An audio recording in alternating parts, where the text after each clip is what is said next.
What's up, guys? It's Jake and we're back with another video from TNTCG. Today I'm bringing you my baby Faerie deck. It's a little better than the last list, the Faerie deck that I brought to you guys a couple months back.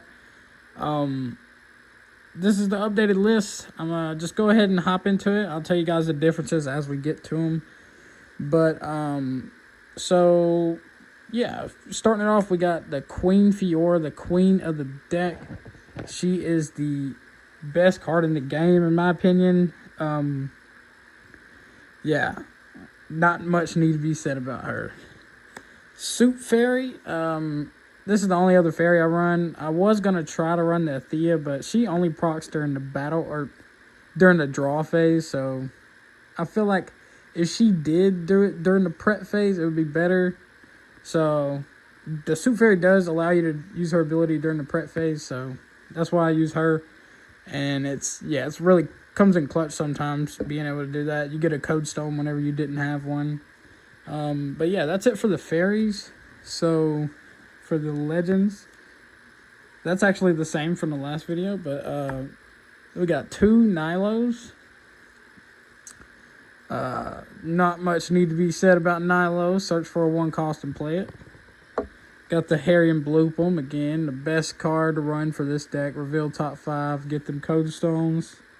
We are still rocking the Bruce Avenger. I ended up taking out Bruce Avenger, and then I quickly put it back in because you need this card whenever you draw your equipments. And I had no way really to put it on top of the deck, especially with the babies. So yeah, if you're running the babies, you got to have this to be able to put cards on top and still be able to use your fairies. But if you do have a Faerie pet out, yeah, Bruce Avenger just stacks even more. I am running Corbat Defender. Now, I wasn't running this at all. I was running the Lightning Lenny. Ended up taking out Lightning Lenny to get in the Corbat Defender because just 2 is better than 1 in my opinion. So, gotta run Corbat. And most of the time, I would play Lightning Lenny and just get, you know, like a code stone or something like that. So, sorry, bumped the camera a little bit there. Next up, I am still rocking the 2 Dr. Flexos. Very good cards for this deck. Still rocking the Black Wing. Very good card for this deck. Reveal top 5, grab 2. For my equipment, still rocking the 2 1 cost Battle Fairy Staff.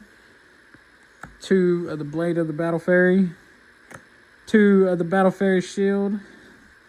2 of the Battle Fairy Dagger, and then 1 of the Battle Fairy Axe. I'm no longer running the other shield. I feel like just blocking crits really doesn't do much for you. I mean, you mostly just take 1 or 2 crit damage. Then the only other equipment I run now is just the Blade of Ultranova. I was running like 15 equipments, guys.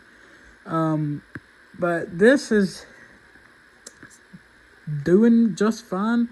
Might end up adding in the Nova Blade, the 3 cost, or the 4 cost one. Still deciding, but it is because I'm running more options. But it has made my deck more consistent having these other options in my deck without running all those equipments. So I am still running these. I bumped up the rarity and I took it out, end up putting it back in because it's just. It helps, and again with the babies, being able to put a card on the top of the deck is really good. Like, you know, whenever you don't have a Faerie out, it's really hard to get a card on top of the deck. And then, yeah, it also heals 2 damage. So for the foods, I'm playing more foods. Playing the Faerie Hot Dog Steel. That was what I originally only ran, was just these 2. Now I'm running the Teeny Hot Dog. Just being able to guarantee do that 1 damage whenever you're missing it for game is broken, and I will always run Teeny Hot Dog for that reason. Might even just change it down to 1 though, because like I don't know if you necessarily need the second one. It does help with the babies, especially having the babies. I feel like running 2 is really good. And then the last one is Ghostly Hot Dog, which that's what would change is taking this out for the Ghostly Hot Dog, because the Ghostly Hot Dog is literally just another Faerie Hot Dog, but you have to discard. But you do get 1 card back, and you know you instantly get it. so you get to use it immediately if you haven't played another card that turn.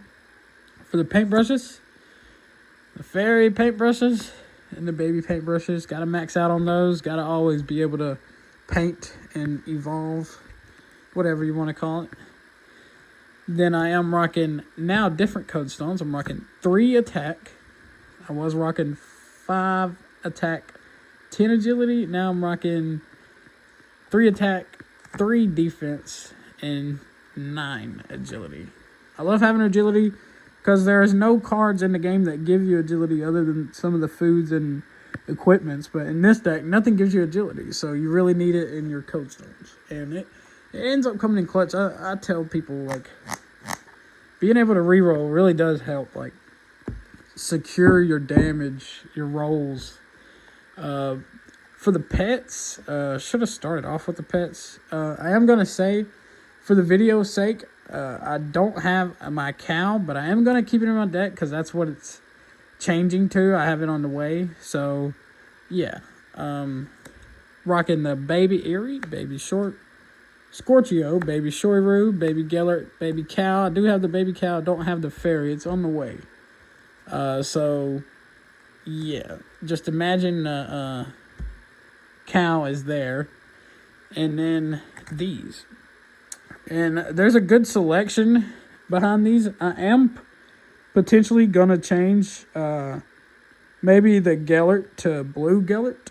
Me and my brother talked about it because, if you win a game and you have a paintbrush in your hand and you're going into game 2 and you got to, put out something and it's about to get attacked, you might as well have something like with more defense knowing that you're going to paint it. So, that's exactly, I was like, yeah, that's a good point. But the point behind all these is these all have above 10 health. And I was rocking the Poogle set that has above 10 health as well. But the stats on this, I really like Cal's stats. He is kind of like I don't know if you've seen, he's like a straight up just big beater as a baby. So I really like him, going to run him. The Faerie version of him is pretty good as well. So yeah, that is the deck. Not much has changed, maybe about 10 cards, and the fact that it went from fires to baby, but the fires are not the best. Shout out to my brother for hooking me up with the playmat. I did have the Jador one. He plays the Jador deck, and I play the Fiora one. I play the Fiora deck, and he had the Fiora mat. So we ended up just, we've been talking about it the whole time ever since he got the mat and I got the Jador one. We've been talking about trading, but just never did it. But he ended up trading with me. Shout out to him. We're going to have his deck profile on the YouTube video, on the YouTube channel soon. But other than that, thank you guys for watching. Like, comment, subscribe, and peace.